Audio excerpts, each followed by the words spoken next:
Hey guys, so today I'm going to be replacing the stock JL fenders with some Rubicon fenders that I picked up. Online you can find them probably about $450 to $500. I got mine I think for $490, and I picked them up myself at the garage, the shop, the Jeep dealer, because shipping to the house was like $300 or something stupid, because they ship on a crate. But I picked them up at the shop and unpacked them there, so I didn't have to worry about the skid or anything, and they were cool with that. So as you can see here, this is the difference we have now. Stock fenders, that's going to bump that up a little bit, so we're going to see what that looks like. I've been told as well that this difference here is going to go up by about 1.5 inches, 1.75 inches, or something like that. So that's the back. Now as it sits, I should get a tape measure so we can figure this out. But definitely the front's going to pop up a little bit. I've removed these little doodaddies here, and I trimmed them myself to get rid of this gap thing. They call that the Euro gap filler or whatever that goes in there. I have no clue. I don't know. But I trimmed them myself so that they look like this.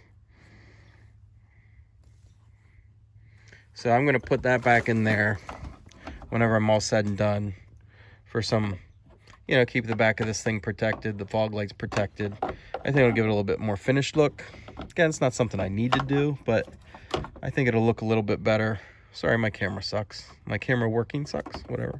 But anyway, so we're gonna see what that looks like whenever that's finished. Now, here's the instructions that I got for this thing.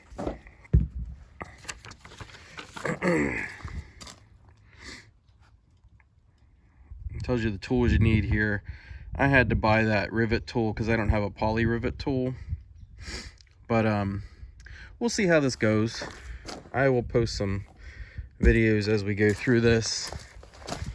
But that's what it looks like without those filler gap pieces. I think it looks a little bit better myself. And then this is the other side, obviously. There's that difference. And then I am going to measure this at some point, and I'll put that up here on this as well. But they say I don't need to remove the tires. Should be able to work around them, because really it's just popping a couple screws out. I think there's 6 or 7 screws that need to come out. Probably need to drill out these rivets along the way. We'll see how it goes. So we're gonna get started. As I go through, I'll let you know. All right, so we got the first one out. They're about 1.25 inch screws. Let me see, there's one somewhere around up in here. There's the other one right there. There's one down over in here somewhere. So that's the first step of what it's telling me to do in here. Again, forgive me. So that's where I'm at, finding those screws, taking those out. Then I got my tool, trim tool, to pull these out in through here. So that's that. Okay, so I got those screws out, and then I got one sort of up and behind here. There's a right in here. I don't know if you can see that. If I'm even pointing the camera at the right thing. I don't know. Then 2, 3 of these types of things that I need the trim tool for. This one that goes back here, it's a little bit bigger than the other ones, but that one came out of back there. So now I need to drill out, looks like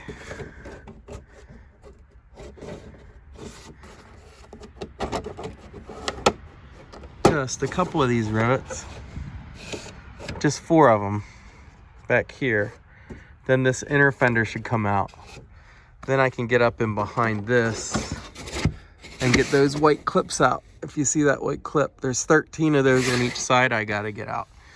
But I got needle nose for those, so we'll see how it goes here. Just gonna drill these out. I'll let you know what size bit I had to use to get them out. Okay, so here we are.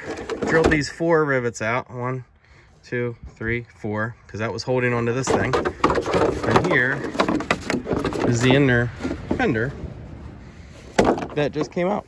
So all in all, it was the 3 screws, 4 trim pieces, and 4 rivets to get to this point. So that wasn't too bad. Didn't have to take the tire off. Still all good.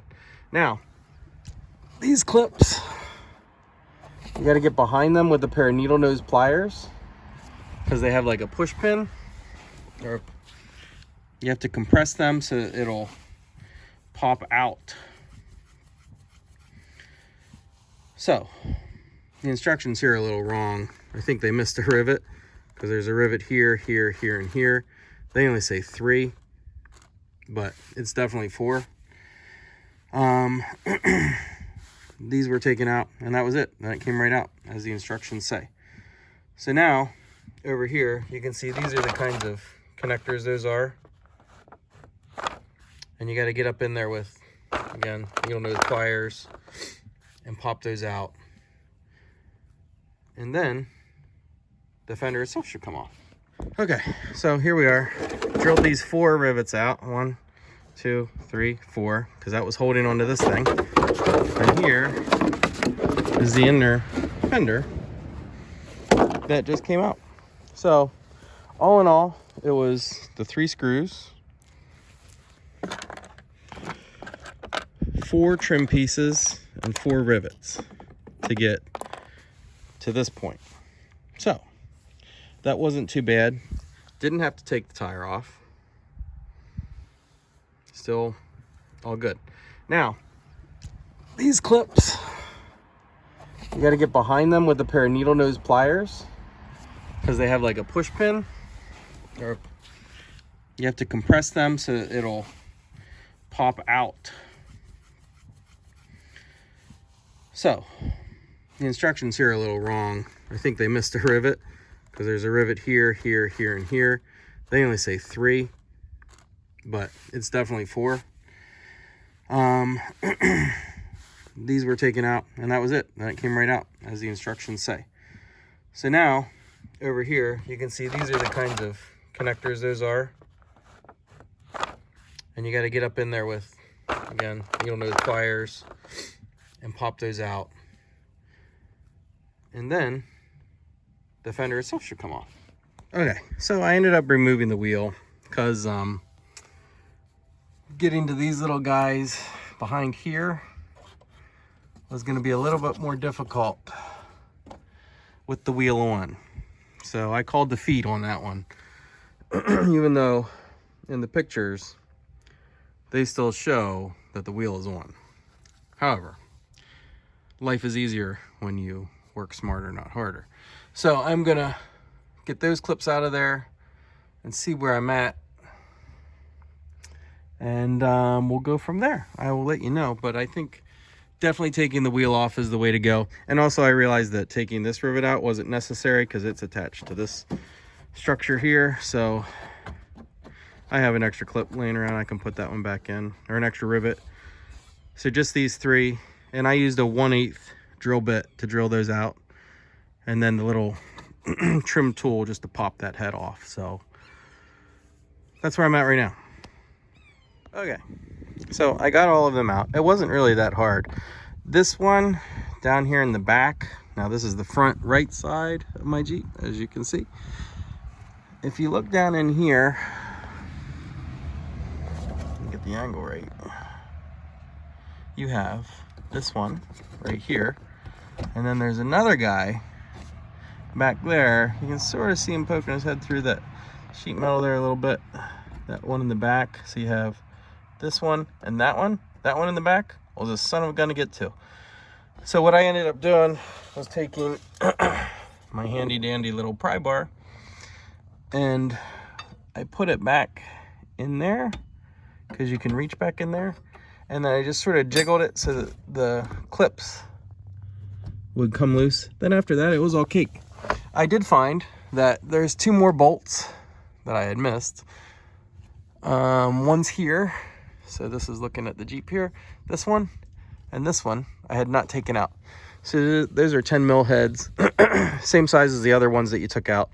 And then don't forget to do your light as well, or I don't know, you might mess it up, or you'll find out that you missed it. So there's that one. The front right side is off. Now, all in all, this video was done pretty much in real time, with probably 4 or 5 minutes in between doing the work, if that.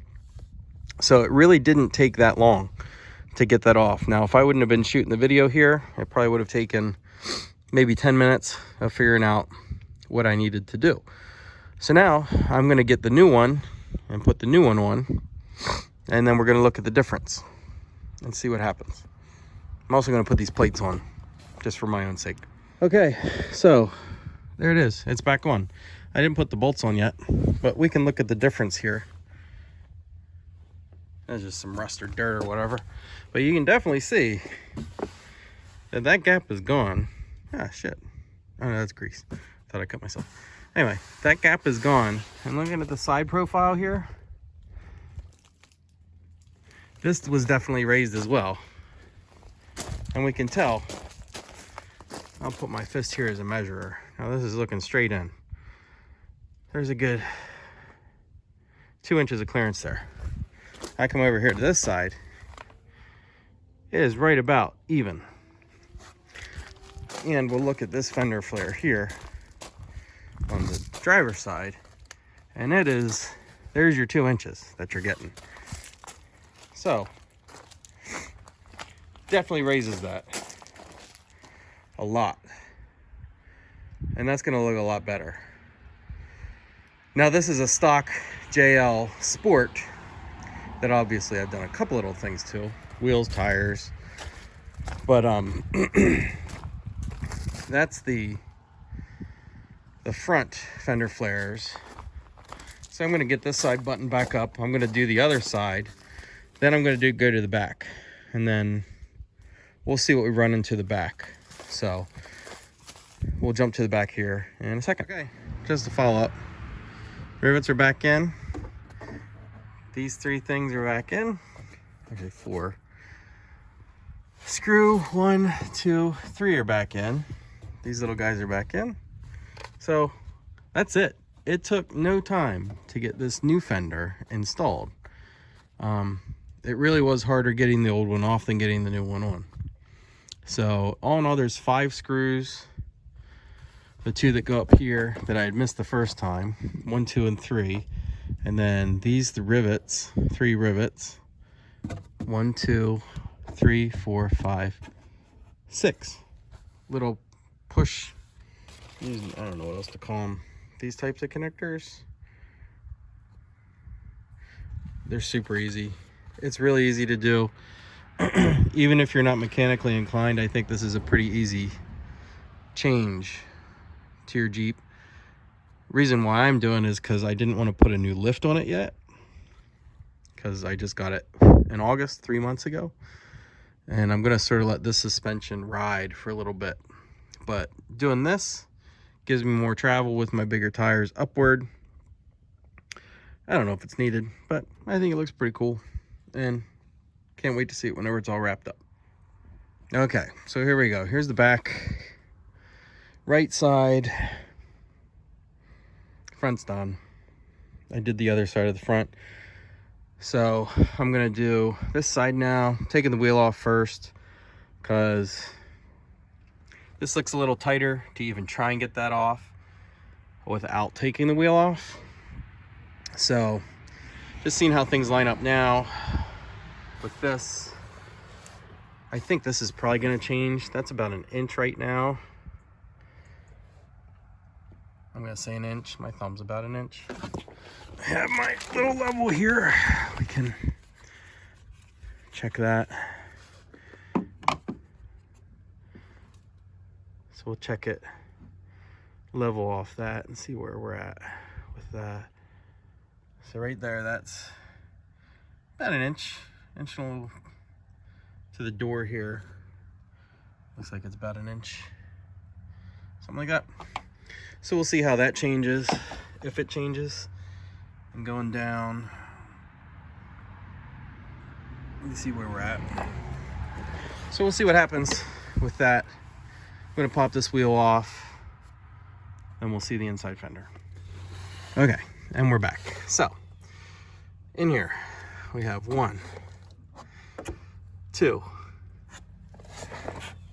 3, 4, 5, 6, 7. I think there's an 8th one somewhere that we need to get off. Oh yeah, this guy down here, 8.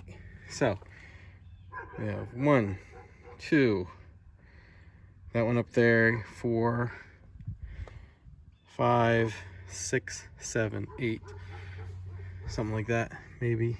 I don't know, 8 or 9. That's about the locations of them. One down here, 2, 3, 4, 5, 6.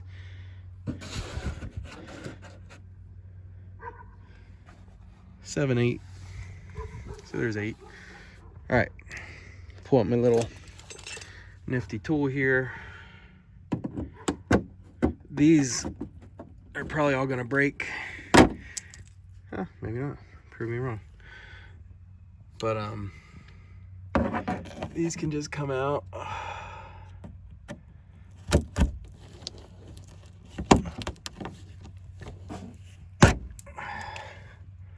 That one broke. But if they break, it's not a big deal. The kit that came with these includes all new connectors, so it's not really a big deal. The only problem would be reselling the fenders, I guess, if somebody else wanted them, which I doubt they would, because unless they hit a deer or in an accident looking for replacement parts. But who knows? That one broke. But they're cheap enough. They're just normal connectors. You can probably get them on Amazon or AutoZone or Pep Boys or wherever you go to get your parts. They have these things in stock all the time. 20 cents each or 30 cents each or something. So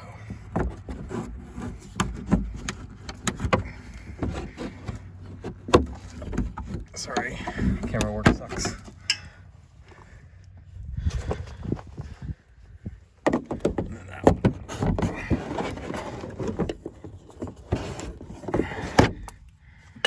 There's all of those.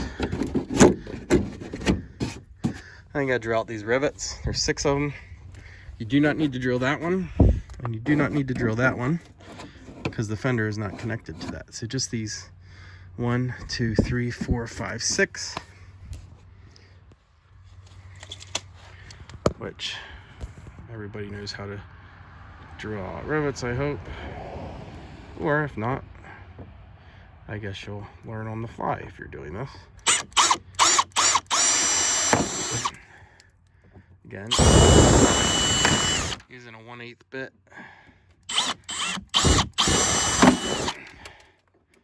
Actually pretty easy to do.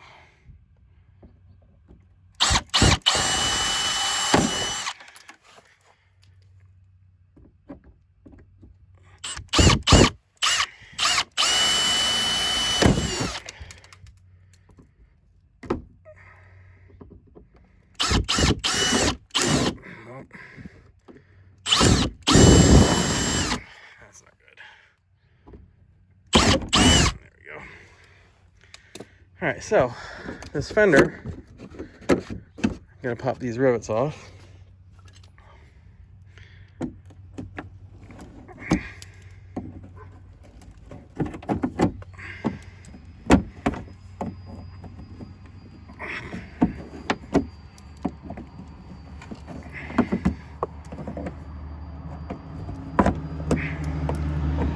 I wanted to shoot this side in real time to show that it really doesn't take long to do this. That's why my camera work kind of sucks. I'm kind of just doing this.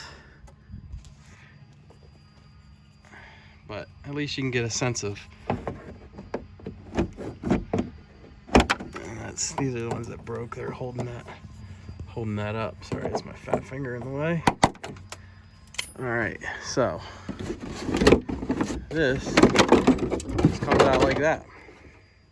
So that was, what, a couple minutes, 3 minutes, one-handed. So that wasn't too bad. Now these, if you look in here, you can't get to the back side of these connectors. And these are those little connectors, you gotta pinch the back of them. And they go all the way up. So you can only get to some of them. Some are buried in the frame. So,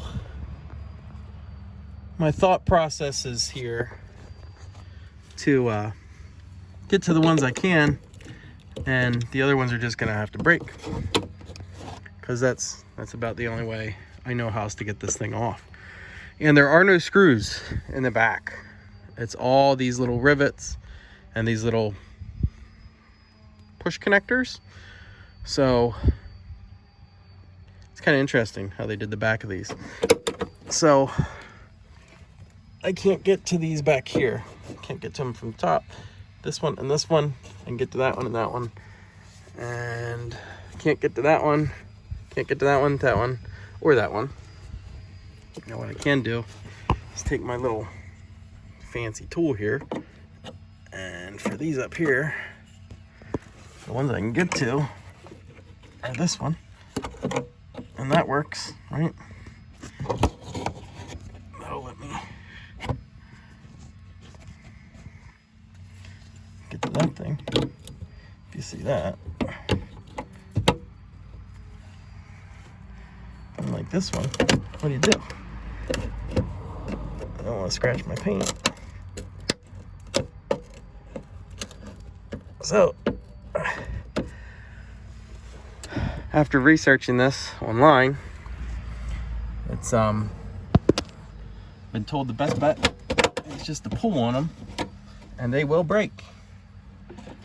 And then the next person, if there is a next person, next owner, or whatever you want to call them, or purveyor, or somebody who wants these things, they will have to get connectors for them,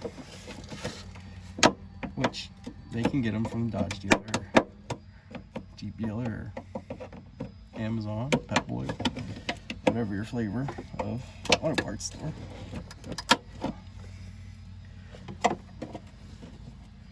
It seems like a silly design.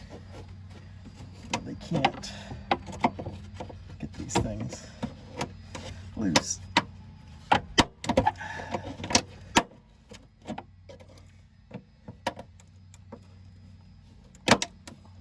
It just doesn't seem right.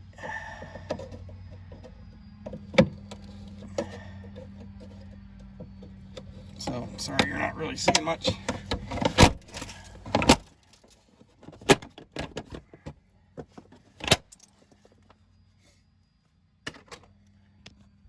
So that's what I did. I ended up just ripping it. And these little guys here just need right off or broken out somehow like that. Sorry, Jeep, but that's a silly design of that thing. That should definitely be a lot easier to get to. This itself wasn't damaged. Just some of the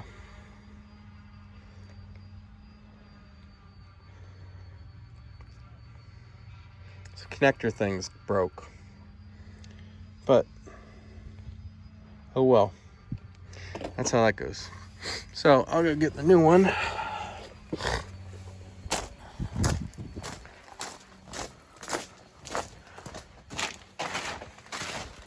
Is right here. Actually, there's, and looking at these, it is kind of nice. Jeep did label them left and right for you.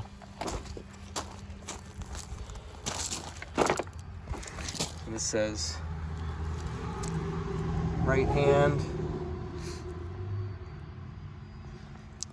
So that is actually pretty nice that they did that. And inside the fender, the fenders as well, there's an R.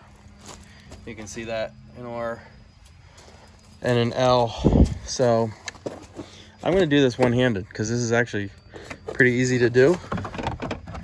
So what I'm gonna do is take one of these top ones, line it up first.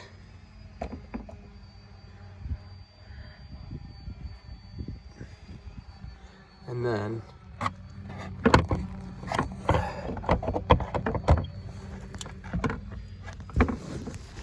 pardon me.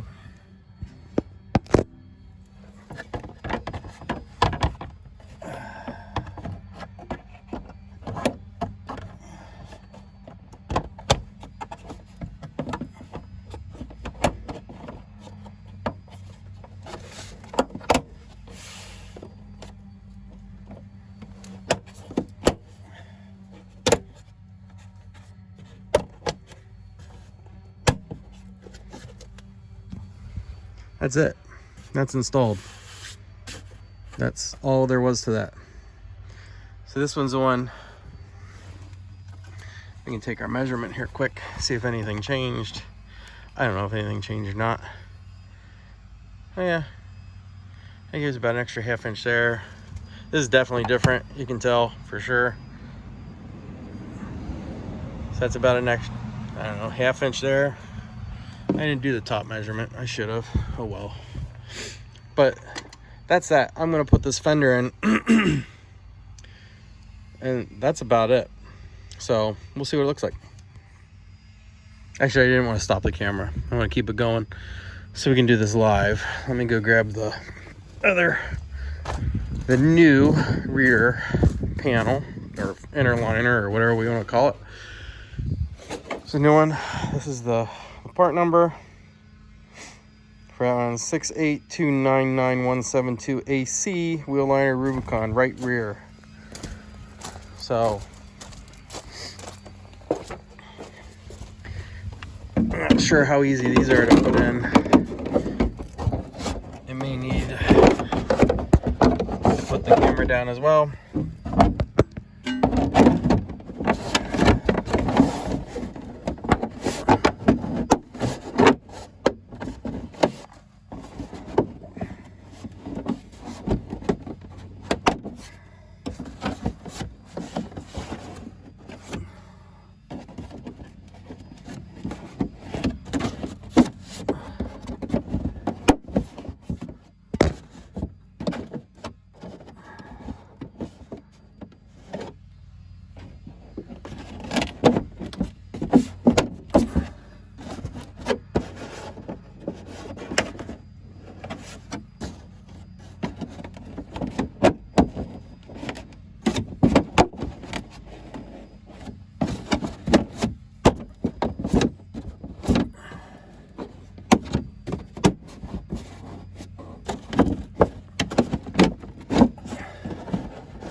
Well, there is some finagling that has to go on here, because this is not just pushed right into place. And I don't know why it's not.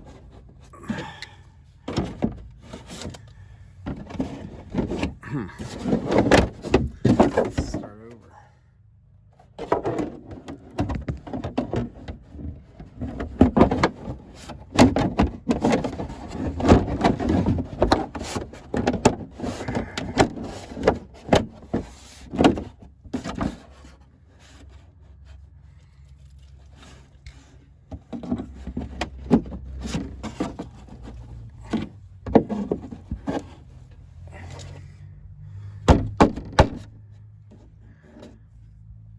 Huh.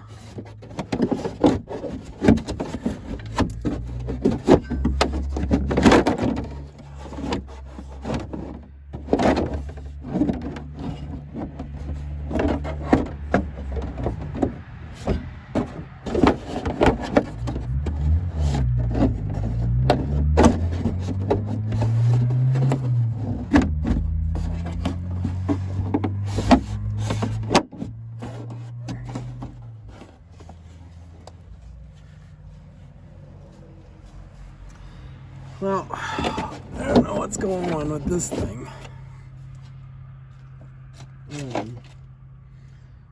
It's making me angry. I mean, not really. I mean, you're working on a Jeep. Can't be that bad, right? Piece of stuff. Something's not fitting right. These holes are lining up or something back here. There we go. Moved.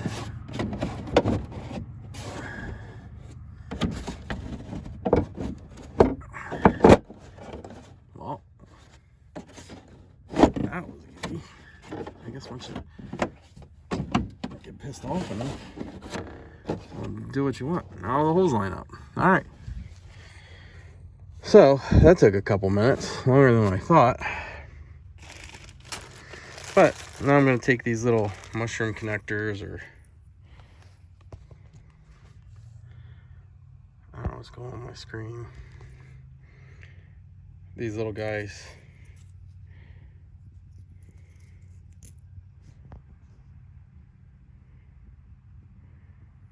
I don't know why my camera's not focusing now. Anyway, they just push in. So we decided we had 8 of them, I think, that go in. So we'll put those 8 in.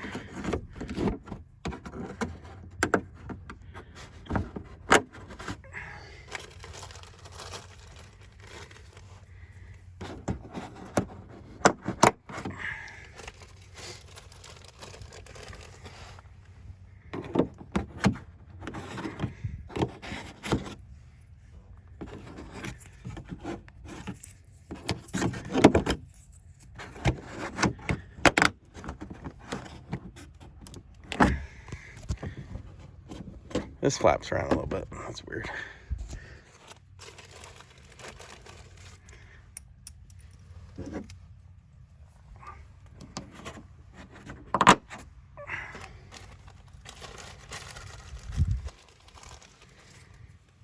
I probably should have had somebody help me run the camera. But, oh well. Live and learn. Nobody's home anyway.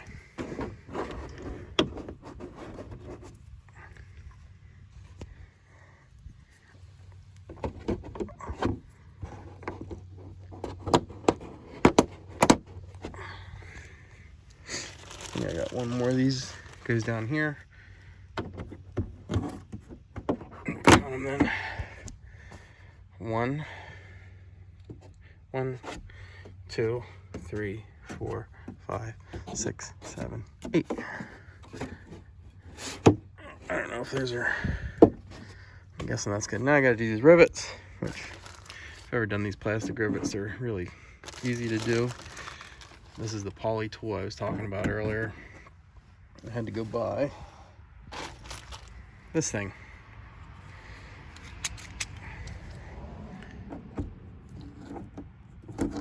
But you just pinch that and it's done. Problem solved. So you gotta do 6 of those.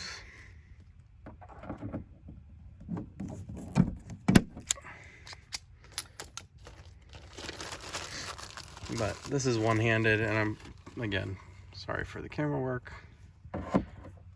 But if I can do this one-handed, I think anybody can do this.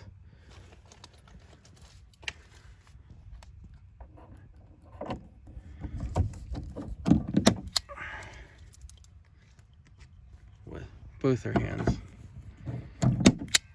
unencumbered. 2 more and that's it.